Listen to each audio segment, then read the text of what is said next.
સગુણાબેન જ્યારે રુદન કરે છે એમનો ભાણેજ સૌધામ સજાયો હોય છે અને સગુણાબેન ભાણેજના બરદા પાસે બેઠા બેઠા રુદન કરતા હોય છે અને રામદેવજી મહારાજ ચોરી મંડપની અંદર ફેરા ફરતા હોય છે. ત્રીજા મંગળની અંદર ભગવાન પોતાને વરમાળા તોડે છે અને સોઢા રાજા સામે બેઠા હોય છે અને ભગવાનને પૂછે છે, ત્રીજા રે મંગળીએ વરમાળા તોડી, સાંભળો બેટીનો પુકાર રે, સાંભળો બેટીનો પુકાર રે.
રામદેવજી મહારાજ ન્યાયથી પછી વરમાળા તોડી અને પોકરણગઢના પાદર આવી ઉભા છે અને કીધું કે બેન નહીં તો કે મંગળ તિલક કરવા આવે.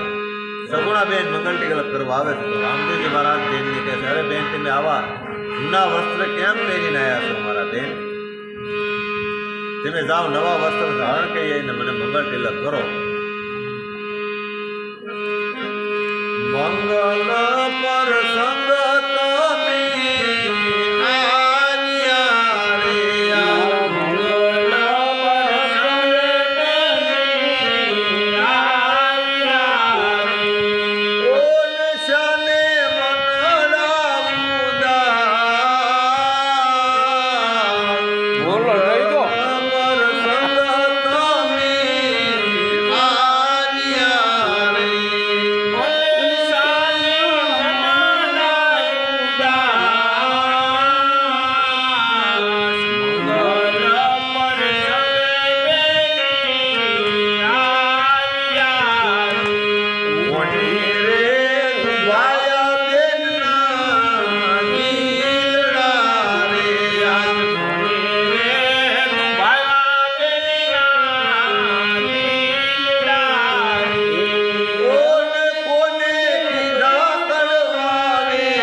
ભાણેજ તો ભર નીંદરની અંદર સૂતો છે. ભાણેજને હું જગાડવા લાવું. ઉઠો રે